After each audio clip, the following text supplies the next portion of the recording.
First off, who are you and what do you do? My name is Sadern. I'm a hip hop artist from Fresno, California. I make rap music. Nice. So you make music. For those just discovering you, how would you describe your sound? I would describe my sound, I definitely would say it's underground, hip hop, rap, a lot of bars, a lot of good vibes. Underground, hip hop, rap. I really like bars. That's probably what I would describe my sound as the most. Nice. I am well aware of the album you just dropped. I've heard it. It's an amazing album. No skips front to back. Congratulations on releasing that great work. Appreciate it. For the audience watching, what is the title of your album and what's the story behind the name? The title of my album is Loss for Words. It's LOSS, 4 words. And essentially, the thing behind the title is kind of a double entendre. So I was going through this weird phase where I just wasn't feeling music, and I was kind of at a loss for words. I couldn't write, I couldn't record. I would try to make a song and just get frustrated and just stop doing it. So that's kind of one meaning for the album. The other meaning behind Lost for Words is I wanted to come back stronger, not only with my pen, but performance-wise, substance-wise, just an album as a whole. I wanted people to be at a loss for words when they heard my newer music and were just like, whoa. So it's kind of like a double entendre on that. Yeah, I like that double entendre thing. I assume you make music daily or music ideas spark daily. What inspired this project? Was there a specific moment or experience that made you want to create Lost for Words? Yeah, I would probably say when my son was born earlier this year, I was in like a weird space, just scrambling around, being a father and just trying to wrap my mind around having to raise somebody for the rest of my life. And I wasn't really doing music at that time, but I was helping other artists like my boy Marcel. I was helping him with his album, and I was doing things with my homie Ghost and working on other stuff. But for myself, I wasn't really doing anything. And probably when he was born, I kind of felt like a weird switch. And obviously, being that I am working on music still, making beats and whatever, it kind of just flipped a switch in me, and it kind of gave me like a little bit of fire to do something musically, make the album, and especially working with those artists and just creating daily, honestly. But I would probably say my son being born was the day that kind of was like, all right, I gotta get something off and just start going. Crazy how your son being born is what kicked you back into gear, right? Yeah. Yeah, so during the creation of this album, what is the process like? How do you start a song? It's always got to be the beat. If like the first 5 seconds of the beat don't capture me, I'm not gonna listen to the rest of it. Usually what I do is I'll go through a huge catalog of beats and I'll just be skipping for hours, or if I find something, I'll start like freestyling. Most of the times it's not like a cohesive thing. I'll just be like no, kind of just get mumbling the words. And then if I really like it, I'll download it, put it into the DAW, and just, again, I'll start freestyling and kind of get melodies down. I'll listen to the whole beat entirely, and just in my headphones, I'll just be locked in, and that's pretty much how I start them. Yeah. Earlier you mentioned Marso, a couple other artists, but I saw that you had features on this album like Marso, J Llama, and Cinco. How did those features come about? How did they land on your album? Yeah, so the Marso feature, of course, Marso's the boy, my homie. I've known him for a cool minute. He had me perform at his album release party a while ago and at his Porch Fest not too long ago, and obviously I worked on his album and I helped him with all that. And yeah, so that was a given. I had to work with Marso. We've been doing a lot, not only for his project, but my project, and even stuff that isn't out yet that's gonna come out is crazy. So yeah, that's Marso. J Llama, we're both from the same town, Sanger, California. I've known of his music for a cool minute, but I never really met him in person. We luckily had the chance to link up and make that song. and that's how that came about. Cool dude, great artist. I fuck with his sound for sure. But yeah, that's how the J Llama feature came about. With Cinco again, I met him in the local underground performance circuit. We hit a few spots. I would run into him, and we thought each other was dope. So we started like making music together, and I had him on my album, and I did some stuff for him, and yeah, and again, it was a given. You know, he was one of the homies, so I had to have him. I was gonna do the album, no features, but I think for this one, when I made those songs with each artist, it kind of like glued everything else together. They're kind of, because the way I see it, the features on the album are kind of pillars for the album. Got it. I didn't know J Llama was from Sanger. Yeah. Shout out Sanger Bangers. Hey, Apaches.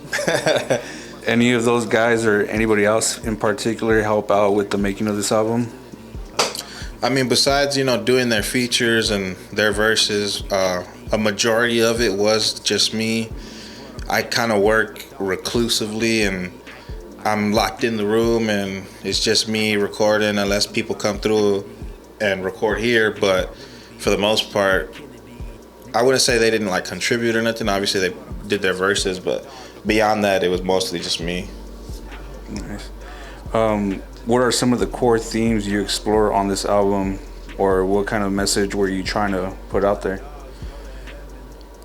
A message that isn't necessarily a part of this project. It's not so deep and concept driven. Essentially, what I wanted to put out there as far as like themes for it, I have songs on there like Free, for example, where I'm kind of just explaining troubles that I've had, or just mental shit that I've gone through that just I felt like trapped, or like I would second guess myself a lot. So like if it would feel like I'm like keeping myself in my own prison, and with songs like Free, it's kind of like making it public.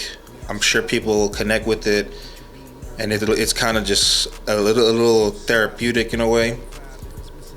For that one, it was really just letting people see more of my human side. With songs like Foolish and Selfish, it's kind of just depicting my own little flaws as a person. I can be foolish, I can be selfish, but I'm aware of that, and I'm working on that. I'm not perfect, it's not perfect. But as far as like a theme, I really wanted to do some like personal, but not too personal to where I give you everything. Like I let you into my life, but you're not in the house yet. That's kind of what it is. Got it. One of my favorite lines on the track, Don't Try and Stop Me, is where you say, to read between the lines and get deeper than the surface, I'm still trying to right my wrongs and make these songs my whole purpose. Ooh, yeah. I really like that line right there. That whole song was really, really dope. That's one of the songs that I usually play a lot. Are there any lyrics that are meaningful to you in particular that come out right now from the album? Yeah. First, with that, it's funny you mentioned that, because that was the last song that I did for the actual album, and I recorded that literally 4 days before uploading it to iTunes and all that. So that's crazy, and honestly, it's one of my favorites too. But I think Pedigree, I have a line where I think it's Pedigree, where I say I want to be the one my son looks up to. Rainy days, I hope God lets a little sun through. Like, I kind of like that line, because obviously being a father, I do want to be somebody that my kid looks up to, and yeah, that's probably one of the lines that means quite a bit to me. Yeah, you did mention your son being what kicked you back into gear. Yeah. So yeah, you do mention your son in there a couple of times. It's a great thing to do. Is there a track you feel defines this album as a whole? Like if you were to choose just one? I can't. I've thought about this quite a bit, actually. I don't know if I can pick just one. For sure, I have a top three. Or give me a top three. That's fine. Top three for me is Shirt with J Llama. That shit is fucking hard. Vocally, just performance wise, I went hard on that. J Llama went hard on that. Tough. Another one from the album for sure is Don't Try and Stop Me. Again, just the performance, the bars, the whole vibe of that song is just crazy. And then if I had to pick a third, Outside. That's just a fun song. We outside with it, one rhyme, we'll get you deep, nerd lies with it. Like it's a good time. I love it. I got the boy 88 on the intro. You know, he love it, but he's just on the song, so he gotta love it. But yeah, those would probably be the main ones. That's like, this is Lost for Words, and yeah, that's the vibe that I like for sure. You have been making music since 2010. Obviously, growth comes with consistency, but how has your sound or approach evolved since your earlier work?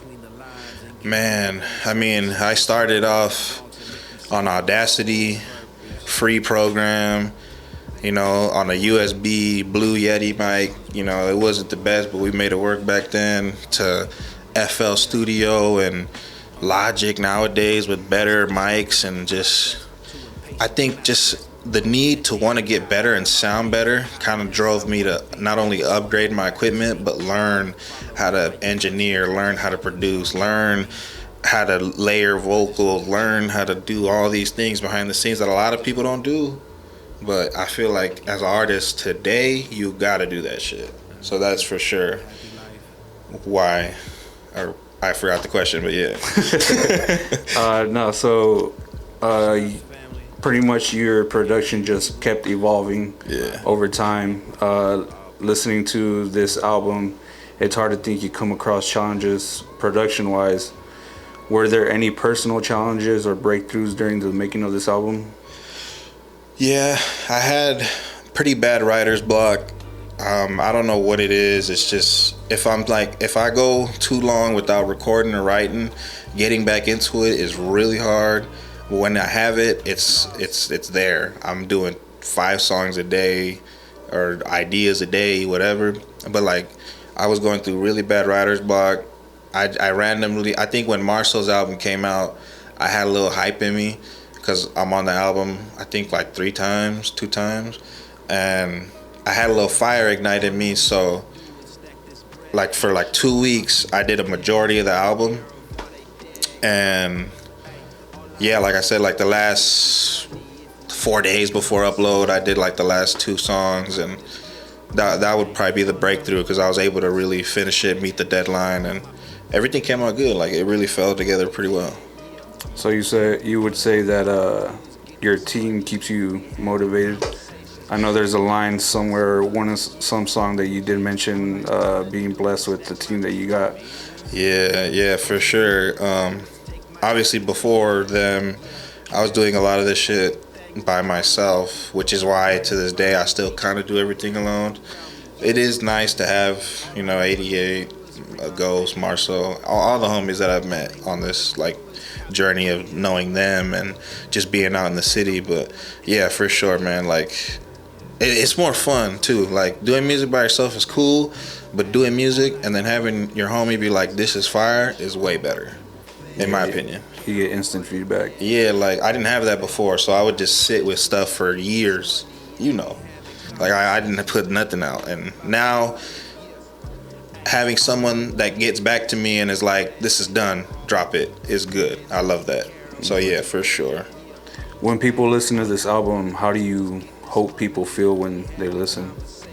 I don't know if it's a feeling, but I really want them to be kind of impressed and engaged in what I got for the future. This is kind of like a little taste of what I got coming for newer projects that I'm planning to do, or just anything in the future. I definitely want them to be interested in what I got going on, what the team got going on. Like, there's a lot of big moves coming, and it's gonna be crazy. But yeah, for sure, I want people to be interested. The album has been out for 2 weeks or so. Yes. What's the most surprising feedback you've received so far? I've been getting a lot of pretty good feedback. I got friends that are telling me, like, there's no skips, like, it's hard. I got people hitting me up randomly that I don't know, saying this is my favorite song and this is why. I got homies, like music homies that I look up to, who I think mix better than me, are telling me like, "Yo, like, where did you get this done?" Blah blah, and I'm like, "It's me, man. This is what I do. It's just me." So that's probably been the best feedback, where like people will hear it and be like, "Damn, like this sounds good. Where'd you get this done?" And I'm like, "Bruh, Casa de Rich, like that was me." But yeah, people are loving it. It's doing really well. I'm beyond happy with the reception of that, for sure. Yeah, I also like the album artwork. I like the whole collage style Yeah. that you did. Uh, was that something you put together specifically? Are you trying to follow a theme or with this album? I had maybe 4 other versions of the cover, to be honest with you, and each time I would change something, it didn't fit. Because the way I do it, I make the music first. I worry about the visuals later, but I keep it in mind what I want it to look like. And I had a lot of inspiration from like noir style. Originally, the cover art was gonna be a Metal Gear inspired cover art where it was white and it had like that color strip, and I was gonna add whatever it was gonna be in that style, but I couldn't really get it, so I was like, I gotta do something else. So I made like a all black cover, and I thought that was too basic, so I did some other collage, and I didn't really like it. And one day, me and 88 did a photo shoot around here. We got some updated photos, and I did like the collage with that, and that one really just stuck. I feel like it did fit it pretty well too.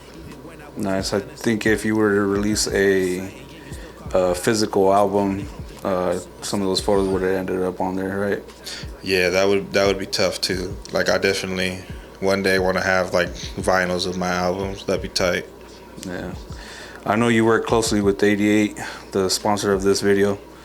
Do you have any music OTB. videos planned to be released soon with them?